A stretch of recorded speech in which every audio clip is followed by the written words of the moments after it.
Hey, mothers and daughters, I'm continuing with my series for January, and it is talking about how things are made. I'm going to do something with a little bit of twist on the next video. I'm going to talk about a plethora of items that are made by Black Americans that you may not have known. But today, guess what? We're going to be talking about hair, weave, and wigs. We're going to be talking about how it's made, where it comes from, how it can harm you, things like that. And it's just all about knowledge and all about just kind of getting you to understand what you are doing with your hair. So we are going to go ahead and we're going to get started with the show. Welcome to the Mother-Daughter-ish podcast. It's your mama's favorite podcast. And the podcast you thought I always wanted. This is Miss Dawn And Angelique. from the 713 Houston, y'all. Get connected and stay connected weekly as new shows debut on Sunday, Wednesday, and please check out our Saturday Out and About showcases. Enjoy the show. Please subscribe, like, share, comment, and tell every woman on the planet that you know about our show. Here's our show for today. Make sure that you support us on Instagram at mother-daughter-ish_. If you'd like to financially support us, it's $MDIShows. Make sure you get in touch with our books, our mastermind groups, and to advertise, it's contactmdishows@gmail.com. We take all types of advertising, but we do have to go through a vetting process. So, as I was saying, we're going to be talking about hair today, how it's made, where it comes from, if it's good for your health or not. The reason why I was curious about this is because I wear braids and I wear different types of hairstyles. I like something different every month. And so do my friends. So I was just curious and was thinking about it. I remember a girl on Instagram. She went all the way over to China. She wanted to start her own hair company. She called herself like the hair plug or something. She wanted to start her own hair company, but she wanted to cut out the middleman and be the man. The man as in the woman. And so she went over to China and she visited all of the shops over there. If you didn't know, in China, there is a wholesale type of expo where you can meet every weave supplier that you want to meet. It's like a hair expo. Look it up on Google. And if it's something you're interested in, you might want to go. I almost went one year, but then I was like, no, it's not something I'm passionate about. And for me, I won't do anything I'm not passionate about. As you know, there is real human hair, and then there is synthetic hair. You also know that hair comes in a plethora of colors. Now, I've never understood the fire red hair that doesn't look like the redheads, and I've never understood the blue and green and purple and all the other color hairs that are not human. Now, I do understand that people have said that in the land of Antarctica underground, that there are galactic people there and that their hair grows out of their head that color, but I'm not privy or have knowledge or have seen that for my own eyes. So I don't know about the people of Antarctica in the underworld. I can only talk about my earth here in Texas and from places that I've been to. But so let's get into it. A lot of hair that you're probably going to be purchasing if you like to just buy hair for play or hair for costume or hair to just kind of throw on to get on the Zoom video. A lot of hair that you're going to be coming in contact with will be synthetic. You probably be asking yourself, well, how will I know the difference? You're going to know the difference in the cost. You're going to know the difference in where you purchased it from. You're going to know the difference in when you're reading the labels. You're going to know all of that. So it doesn't matter if it's weave, if it's wigs or whatever, braid hair or whatever. A lot of the hair that is going to be human hair is going to come from India, which is the southern part, Malaysia, Cambodia, and China. When I was in Malaysia, that was the first thing I was looking for was Malaysian hair. I made one mistake. I was in the upper class area, and I really should have been in an area where the markets were and where the things were being wholesaled, and that's where I should have been, but I'll know the next time. Now, listen, hair, as far as weaves and wigs that are synthetic, they are man-made fibers, and they're man-made out of rayon, linen, jute, that's Jute, aramid, Aramad, and acrylic. Remember back in the day when we used to get our nails done with acrylic? They said that wasn't safe, so they don't do it with acrylic anymore. I know even me, I get dipped now. I don't get acrylic, but they make something else out of nails. They don't even use acrylic. So imagine, wearing that on your hair. certain chemicals that they put together, and they make it a texture so that it simulates real human hair.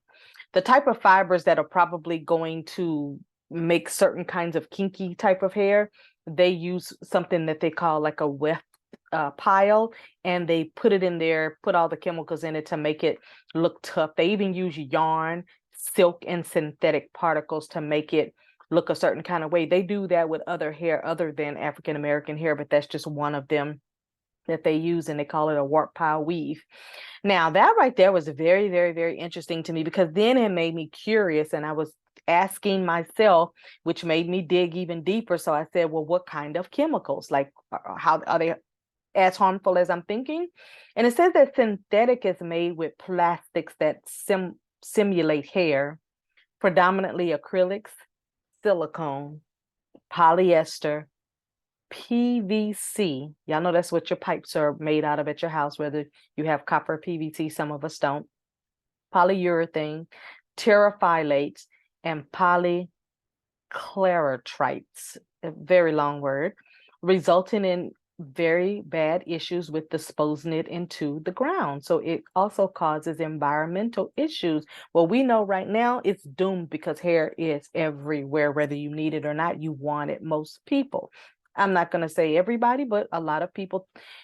I would say I don't think I know one woman who doesn't own at least one wig for costume, especially for the ladies out there who like a little role play. Anyway, it says some of the other chemicals that are used in synthetic hair are fibers that have motacrylic, vinyl chloride, vinylidene chloride, and polyester with nylon for what they call artificial hair, but you'll hear a nicer word, synthetic hair. So it really doesn't matter what type of hair you're going to use. Just make sure you're safe with it. Don't leave it in your head for more than 12 weeks. As a matter of fact, having it just for show or for fun is probably the best way to wear the weaves. But I have seen women who have left it in their hair for 6 months and they think that's healthy. It is not. So some of the chemicals also that they use in the braiding hair is called volatile organic compounds, which is VOCs. And it's an ingredient that's in synthetic hair that helps the fibers to cackle on. And if it's a synthetic fiber, it's used mostly and popular by hairdressers. Now, something I did learn as I was doing my research, that Brazilian hair, you're not going to get any Brazilian hair that is going to be fake. It is going to be 100% human hair from some Brazilian human, which has the lowest level of danger in the market, because it's human hair, just like the ones from India and all of those. So they mostly come in bundles, and that's kind of how you know when you're getting high grade human hair, is when it comes in a bundle. Now, that when I'm talking about bundles, I'm talking about a traditional weave wig, or if you're going to get it sewed in, if you're going to get it glued on, however people use hair. And the problem, though, is that a lot of people go and they get Brazilian straightened hair, and the formula that they use to straighten the hair with does emit, once that heat hits it, it does emit formaldehyde. Do yourself a favor and go and look at Brazilian blowout. And I'm going to tell you, I would never do that to my hair. It looks very dangerous, but it does emit formaldehyde. So we know what formaldehyde is used for in dead people. Imagine breathing that in and out from your head all day long, every day for 12 weeks or more. That's really wild. But a lot of people get that style because it makes their hair so straight. Like me, I have curly hair, but my hair is not as thick as I see most people that get that type of style. Like, I would never recommend that for my hairstyle, because we would be bald, just simply because my hair is thin and wavy. It's not thick and wavy like a lot of people from Brazil, or who are Afro-Latina and all of that type of thing. Cakelon is mostly the hair that I do use when I get synthetic hair for braids and things like that. And I'll tell you, I don't have a problem wearing a lot of synthetic braids, but I wear the better one simply because I'm only going to leave it in for 30 days and then I'm on to a new style. So I feel okay with that. Another brand that I use is a hair brand called Expression, because of the Cakelon that it has in it, which is 100% synthetic fiber, which is mostly for soft Afro hair texture type of technology. So I do like that, because I do have curly hair. It's just not thick, it's thin, but it's very curly. And even when I do wear certain braids to do a bun or whatever, I always have to get the curly one, because if I get the straight one, it's not going to match my hair. it just won't look good at all with my 1B hair. If you know anything about weave, browns and blacks usually come in 1, they come in 2, they come in 1B, things like that. So the braiding hair also has several different toxins in it, but if you buy a better brand, you'll have less toxins. Now, they just had this big lawsuit about when people of color used to get relaxers and things like that, that it said that it has caused ovarian cancer because of the breathing in the chemicals over a period of time has caused women issues with ovarian cancer and things like that. So just be careful. Again, I don't care what kind of braiding hair or wig, or even if you use it for role play or whatever, just, get a better one. I also was interested in this particular brand that I ran into called Gatlin's Braiding Hair, and it's entirely non-toxic. And with it being non-toxic, I was like, okay, let me go to I've been to a couple of my hair shops, and they've told me that they don't sell it. So I was like, do you think you can get it in? They were like, ma'am, go. Just looked at me like I was like stupid or something.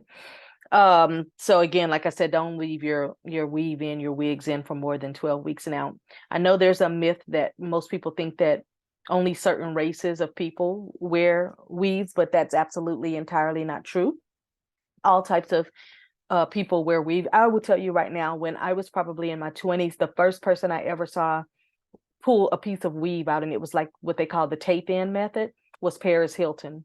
I forgot what she was doing on not a red carpet or something like that, but something behind the scenes. And she was talking about tape ins and all that. And I was like, I don't even know what she's talking about. And I still didn't know. I literally just found out what tape ins were maybe 5 years ago. Well, Brazilian knots was 5 years ago. And I realized at this point, that's what a lot of people have been using, and we just didn't know. But I really have been excited to bring these topics to you this month. And again, on the next show, I'm going to be talking about all of the wonderful things that Black Americans made that, of course, they didn't get credit for. But the way it works is that whoever beats whoever to the copyright, to the patent market, to the trademark market, that's the person who wins. So my advice to you is, if you make something, make sure you protect it first before you tell other people. As you can see, this beautiful piece of hair here is gorgeous. You can't tell that it is a weave into her natural hair because of the way that the system was put into her head. Is absolutely gorgeous. Fits her so well. It's so very mature for her. So that's my show for today on how hair weaves and wigs are made. And it doesn't matter what style you use or whatever, just use a better grade of hair. If you're just using it for a short time, then that's fine if you want to use the cheaper kind. But thank you for listening to the show. I hope that you learned at least one thing. That's me. I don't care if you tell me 100 new things. I'm going to take the one thing away and log that into my memory. And that's the one thing that I'm going to remember. And so thank you for listening to the show today. Again, support our show. And it doesn't take much to support the show. All you got to do on YouTube is hit the subscribe bell. That's all you got to do. If you want to get fancy, hit the reminder bell so that it can tell you when we have a new show that comes out. It'll give you like a little reminder, or to pop up on your YouTube channel. I'm on my YouTube every single day watching educational videos, watching what's going on in the world, checking out clips from what happened yesterday. I go into the button that says live and see who's on live at that point. I go into the hottest news at the top. I mean, there's so much on YouTube that I don't have regular TV or cable. So again, there's so many ways you can support our show. If you want to financially support us, we thank you in advance. It's $MDI shows. But most importantly, what really, really makes me happy and what really, really, really supports us is when you subscribe. What really, really makes me extra happy is when you hit the like button.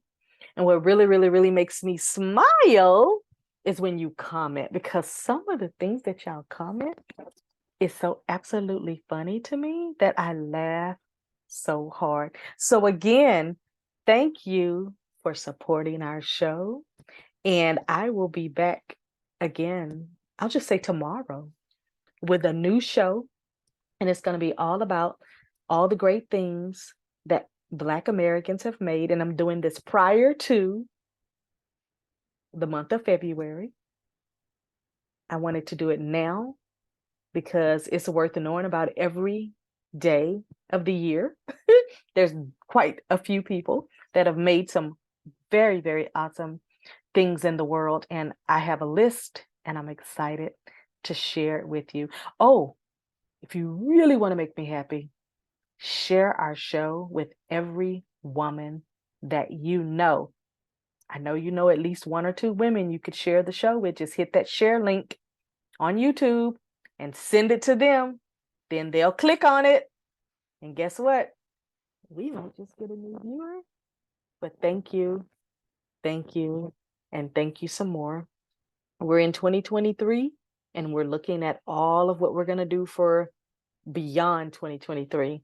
Got some great topics for the rest of the year to talk about. And I'm pretty sure in the midst of that, some new things are going to happen. Hey, got a mastermind starting in February. I'm going to be teaching Think and Grow Rich and just talking about all the principles that can help you in every area of your life. If you want to join it, let us know. Thanks for watching our show.